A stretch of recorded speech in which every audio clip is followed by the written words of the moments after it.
Egan Bernal was never supposed to come back. Not like this. A shattered femur, a broken spine, multiple surgeries, months in a wheelchair. Most riders would have quit. Some wouldn't have walked again. But Egan Bernal didn't stop. And in 2025, after years of pain, silence, and invisible work, he just finished 7th in the Giro d'Italia. That number won't shake headlines. It won't win awards. But for anyone who's followed his story, it means everything. Because Bernal didn't just survive, he returned. And watching him ride this Giro, aggressive, elegant, fearless, you realize something. He never left. This is Bike Flicks, and this is the story of one of cycling's greatest comebacks. It starts in Zipaquira, Colombia. Not in a velodrome, not in Europe, but on muddy roads, at altitude, on a mountain bike. That's where Egan Bernal learned to ride. His father was a security guard. His mother, a cleaner. They couldn't afford a road bike, so Bernal raced whatever he could find. He won his first local race at age 8. By 16, he was national champion. On dirt. And then something unexpected happened. He started climbing faster than anyone. Not in seconds, in minutes. It didn't take long for Europe to notice. At just 19, Bernal signed with Androni Giocattoli, a small Italian team. He didn't speak the language. He had never ridden in the snow, but he won anyway. In 2018, Team Sky, later Ineos Grenadiers, took him in. They called him a project. He became a phenomenon. In 2018, Egan Bernal rode his first Tour de France as a helper. He protected Chris Froome. He supported Geraint Thomas. He climbed with the best, and he was only 21. The next year they gave him freedom, and he won the whole thing. Tour de France 2019, youngest winner in 110 years, first Colombian, a national icon overnight. People screamed his name in Bogota. He met presidents. They painted murals of him in the mountains. But Bernal didn't chase fame.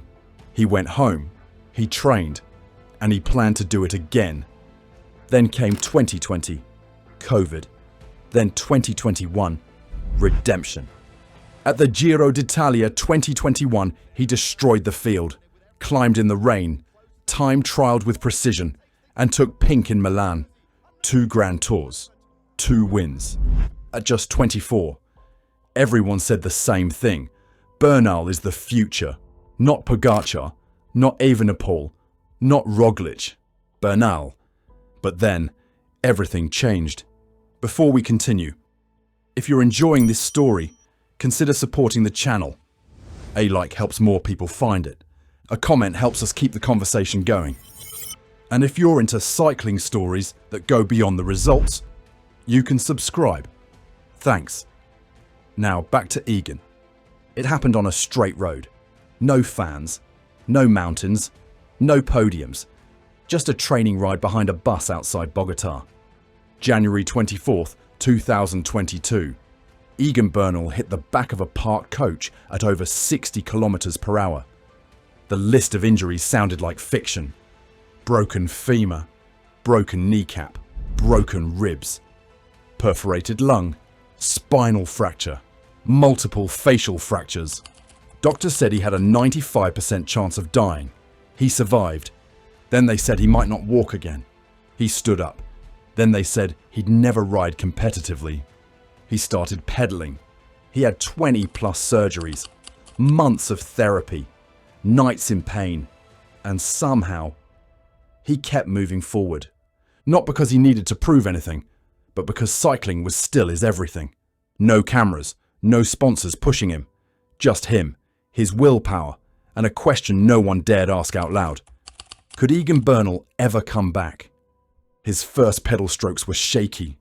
No group rides, no climbs. Just an indoor trainer. For minutes, then an hour, then 2. It wasn't about watts. It wasn't about numbers. It was about trust. In his body, in the healing, in the idea that cycling was still possible. By mid-2022, he was riding outdoors. By 2023, he was racing again. Not to win, just to finish. In Catalonia, in Romandy, in Switzerland. He rode in the gruppetto. He got dropped. He gritted his teeth and crossed the line anyway. Every finish was a win. Every climb was therapy. He wasn't the Bernal of 2019. But he didn't care. Because this was something else entirely. This was survival with style. And people noticed. Fans lined the road just to cheer him on. Riders from other teams whispered respect as they passed. Team directors admitted, what he's doing is bigger than cycling. By late 2024, something changed. His power returned. His position looked better. His descents were sharper. His results? Closer, closer, closer. And then came the decision. Giro d'Italia, 2025. 3 weeks. Mountains. Pressure. Bernal said yes. Egan Bernal didn't line up at the 2025 Giro d'Italia as a favourite. He wasn't on the posters. He wasn't in the pre-race debates. UAE had Ayuso. Soudal had Evenepoel. Visma had Vingegaard. Bernal. He was there to test himself. But from stage 1, he looked different. He was lean, calm, focused. In the early climbs, he stayed near the front. In the time trials, he held his own. He didn't talk much. He didn't need to. Then came the Dolomites. Stage 9, Bernal attacks. Not wild, not reckless, measured, smart. And suddenly, he's in the top 10. Stage 11, he defends. Stage 14, he gains time. The cycling world watched, stunned. He wasn't just surviving, he was racing. And by stage 15, people began whispering the unthinkable. Bernal is back. He finished the Giro in 7th place overall. No podium, no pink jersey. But no one cared. Because this wasn't about results. This was about proof. After 3 years of silence, pain and doubt, Egan Bernal had just completed one of the hardest Grand Tours of the decade. And he looked better at the end than at the start. He didn't win, but he won us back. Bernal has nothing to prove.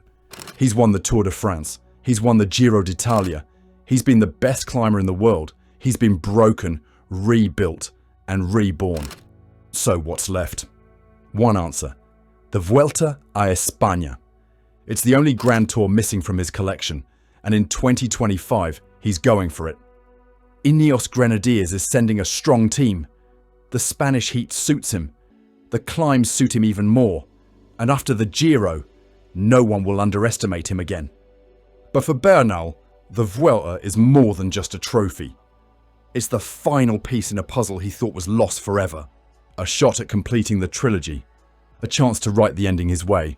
And he knows it won't be easy. Roglic might return. Del Toro is rising. Ayuso is waiting. But Bernal? He's smiling again. That quiet, dangerous smile from 2019. The one that says, I'm not done yet. You can see it in how he rides. He doesn't waste energy. He doesn't panic. He doesn't need to dominate. He just needs to stay close. Wait. Let others burn. Egan Bernal doesn't race like he used to. But maybe that's the point. Before the crash, he rode with instinct. Now, he rides with purpose. Before, he fought the race. Now, he reads it. He's a different rider, but he's a better thinker. His teammates call him the Professor. Always calm, always calculating. He studies profiles, measures wind. He can see a race an hour before it happens. And the peloton knows it. Because when Bernal moves now, it means something. The accident changed him. That's obvious. But what didn't change? The fire. He still trains like a monk. Wakes up early, eats clean, sleeps early, 0 distractions. He doesn't post daily stories, doesn't flash watches, doesn't film gym montages. He disappears. Then shows up at the start line, lean, quiet, and ready. When young Colombian riders ask him for advice, he keeps it simple. Ride more, talk less. He doesn't need the attention. He's already lived that life. Now, He wants meaning, progress, health, longevity, a career on his terms. What Egan Bernal has already done, it's enough to make him a legend. First Colombian Tour de France winner, Giro champion, national icon, miracle comeback. That would be a career by itself. But Bernal isn't finished. He wants more, not just for himself, but for the riders behind him. Because Colombia needs a new chapter, new heroes. And Bernal knows his story isn't just about victories, it's about resilience. That's what inspires. That's what lasts. Whether he wins the Vuelta or not, he's already written something rare. A second act. And in cycling, second acts are almost impossible. Egan Bernal never left. Not really. He crashed. He bled. He vanished. But somewhere, deep in the hills outside Zipaquirá, he was climbing again. Slowly, quietly, consistently. Now, he's back. Not as a boy wonder, not as a next big thing, but as something better. A rider who understands pain. A rider who outlived hype. A rider who rebuilt everything. And still rides with the fire of a kid who started on dirt roads with no plan B. The 2025 Vuelta is coming. And Egan Bernal is ready, not for revenge, for redemption. Because stories like Egan's, they deserve time. They deserve space. They remind us what this sport is really about. Not just watts, or jerseys, or wins, but fight, recovery, resilience. So if you believe in that too, in second chances, in silent comebacks, in riders who never quit, consider supporting this project. Leave a like if you felt something. Tell us in the comments, where were you when Bernal won the Tour? And if you want more stories like this one, subscribe. We'll keep making them. This is Bike Flicks, and we tell stories for the ones who still believe.